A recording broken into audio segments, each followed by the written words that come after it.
అందరికీ అందరూ ఎలా ఉన్నారు? Welcome to Kavya vlogs. ఈరోజు నేను నా cute and little simple morning routine చూపిద్దాం అనుకుంటున్నాను. అసలు ఈ మార్నింగ్ బ్రీజ్ ఉంటుంది ఇక్కడ అవసరం, ఎందుకంటే మేము ఫస్ట్ ఫ్లోర్లో ఉంటాము. సో నా విండో నుంచి చూస్తే కనుక స్కై, ట్రీస్ అంటే ఇంకేం కనపడవు. ఇదే నా విండో వ్యూ. అసలు చూడగానే ఎంత అందంగా ఉంది కదా. ఇలాంటి ఒక విండో వ్యూ ఉంటే పొద్దున్న లేస్తానే ఎంత ఫ్రెష్గా, యాక్టివ్గా, ఒక మంచి మోటివేషన్లా ఉంటుంది. సో అది నాకు చాలా ఫ్యాసినేటింగ్గా అనిపిస్తుంది. ఇప్పుడు కానీ మనం హౌసెస్ సెలెక్ట్ చేసుకునేటప్పుడు ఇక్కడ యూకే అనే కాదు, ఎక్కడైనా సరే వెంటిలేషన్ ఈజ్ వెరీ ఇంపార్టెంట్. అది మన లైఫ్లో ఎంత రోల్ ప్లే చేస్తుంది అనేది మనకి ఒక సిచ్యువేషన్ వచ్చే వరకు అర్థం కాదు. మన హెల్త్కి ఇంపార్టెంట్ వెంటిలేషన్, మన మైండ్ సెట్కి ఇంపార్టెంట్ వెంటిలేషన్, ప్రతి దానికి వెంటిలేషన్ అనేది చాలా ఇంపార్టెంట్. అండ్ నాలాగా కాస్త చెట్లు పిచ్చి ఉన్న వాళ్ళకైతే ఖచ్చితంగా ఇంపార్టెంట్. ఎవ్రీడే లైఫ్లో దేన్నన్నా చూస్తూ ఒక 2-3 మినిట్స్ ఆగిపోయి హ్యాపీ ఫీల్ అవుతాను అంటే అది నా ప్లాంట్సే. ఎందుకంటే ఇక్కడ నాకు మనీ ప్లాంట్స్ అస్సలు దొరకలేదు, చాలా వెతికాను. ఒకవేళ దొరికిన కాస్ట్ చాలా హై ఉంది. సో నేను అంత అఫోర్డ్ చేసి తీసుకోవాలి అనుకోలేదు స్టార్టింగ్ వచ్చినప్పుడు. సో స్టార్టింగ్ వచ్చినప్పుడు మనం అంతా కొంచెం బడ్జెటింగ్ మైండ్ సెట్లో ఉంటాం కదా, లో బడ్జెట్లో అయ్యేలాగా అన్ని పనులు. సో వచ్చిన కొన్ని రోజులకి ఇంకా నాకు పార్ట్ టైం వచ్చి నేను మనీ సేవ్ చేసుకోవడం స్టార్ట్ చేసిన తర్వాత ఇంకా నేను ఒక సెంటర్ ఉంటుంది ఇక్కడ దగ్గరలో మాకు, ట్రినిటీ సెంటర్ అనేసి. అక్కడ నాకు అన్ని రకాల చెట్లు కనిపించాయి. అన్ని రకాల చెట్లలో నేను నా కోసం మనీ ప్లాంట్ కోసం చాలా ఎగ్జైటింగ్గా చూశాను. దొరికితే చాలా బాగుందని. దొరకడం ఆలస్యం. ఒక్క ప్లాంట్ 12 పౌండ్స్ అంటే 1200 తీసుకొని వచ్చేసాను. ఇంకా అప్పటి నుంచి ఇప్పటి వరకు ఆ ప్లాంట్స్ నా favourite part of my life అయిపోయాయి యూకేలో.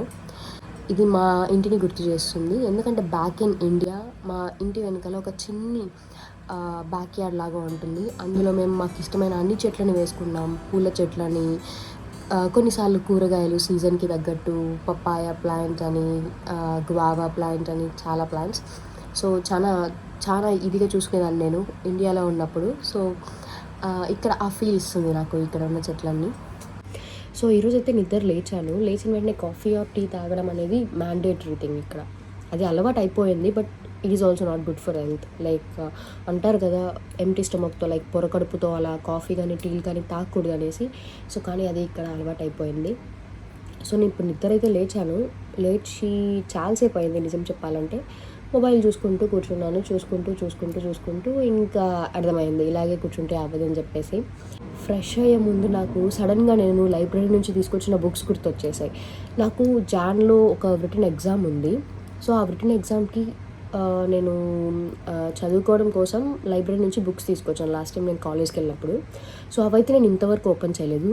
సో ఒక 15 మినిట్స్ ఓపెన్ చేసి చదువుకుందాము. కొన్నిసార్లు ఎలా ఉంటుందంటే లైక్ నేను ఎందుకు జాన్లో రిటన్ ఎగ్జామ్కి ప్రిపేర్ అవుతున్నానంటే, ఇక్కడ మాస్టర్స్ చేయడానికి వచ్చిన వాళ్ళకి మోస్ట్లీ హాఫ్ ఆఫ్ ద పీపుల్కి అసైన్మెంట్సే ఉంటాయి. లైక్ నాకు అసైన్మెంట్స్ ఉన్నాయి, లైక్ సెమిస్టర్స్లో అసైన్మెంట్సే ఉంటాయి. కానీ బట్ కొన్ని మాడ్యూల్స్లో డిఫరెంట్గా ఏం చేస్తారంటే రిటన్ ఎగ్జామ్స్ పెడతారు.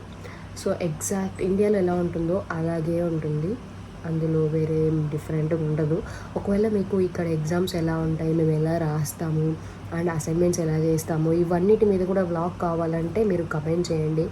ఆర్ ఎల్స్ మీరు నాకు ఇంకేమైనా సజెషన్ ఇవ్వాలి అన్నా కూడా కమెంట్ చేయండి. నేను వాటి మీద వర్క్ చేసి మీకు మంచి వ్లాగ్స్ అప్లోడ్ చేయడానికి ట్రై చేస్తాను.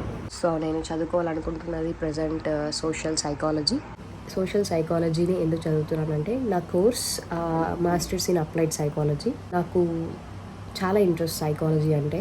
చాలామంది అడుగుతారు సైకాలజీ చదువుతున్నావా, సో నీకు మైండ్ రీడింగ్ వచ్చా, నువ్వు హిప్నోసిస్ చేయగలవా అంటే నువ్వు అవేం చేయలేము, అప్పుడే ఇంకా థియరిటికల్ దాంట్లోనే ఉన్నాం. అండ్ నేను క్లినికల్ సైకాలజిస్ట్ కాదు, జస్ట్ అప్లైడ్ సైకాలజిస్ట్.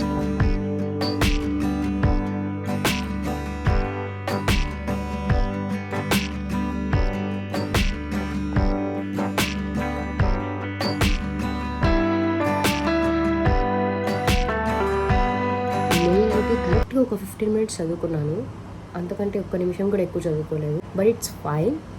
సో నేను ఆన్లైన్ సోర్సెస్లో నుంచి కానీ చాలా రీసోర్సెస్ ఇస్తారు ఇక్కడ మనకి యూనివర్సిటీ వాళ్ళు. సో వీటిలో ఏదైనా యూజ్ చేసుకొని మనం ఎగ్జామ్కి అయితే ప్రిపేర్ అయిపోవచ్చు. సో అండ్ నాకు నోట్స్ రాసుకునే అలవాటు ఉంది, అది for sure. From the beginning like childhood నుంచి whatever I read, even it is a single line, ఖచ్చితంగా నోట్స్ రాసుకోవాలి. వెనకాల కనిపిస్తున్నది నా చిన్ని పూజ గది. అండ్ దాని గురించి ఒకరోజు ఏదైనా పూజ చేసినా, ఏమైనా చేసినా, లేదంటే నేను ఇది వరకు ఎప్పుడైనా పూజ చేసిన వీడియోస్ ఉన్నా నేను అప్లోడ్ చేయడానికి ట్రై చేస్తాను. అండ్ వాల్ మీద ఉన్న పోస్టర్స్ అయితే హ్యారీ పాటర్ రిలేటెడ్.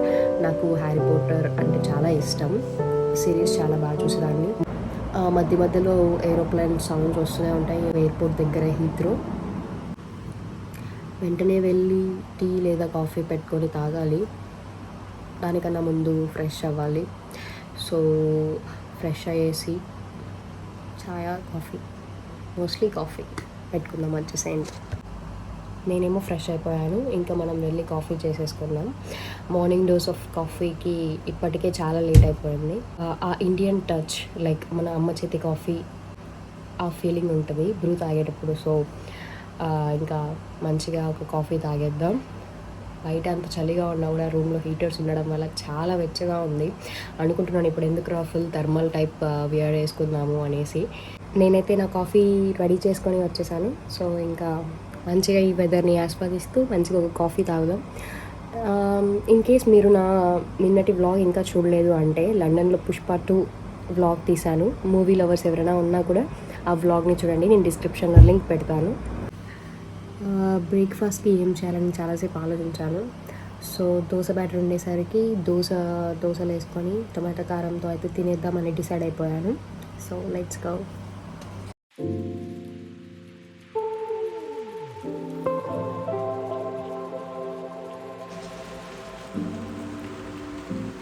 బ్రేక్ఫాస్ట్ పూర్తి చేసుకొని వచ్చేసాను. సో బ్రేక్ఫాస్ట్ చేయడం అయిపోయింది, ఇంకా నా మార్నింగ్ రొటీన్ అయిపోయినట్లే. సో నా మార్నింగ్ రొటీన్ కనుక మీకు నచ్చినట్లయితే ప్లీజ్ లైక్ చేసి, షేర్ చేసి, సబ్స్క్రైబ్ చేయండి. Thank you so much for watching.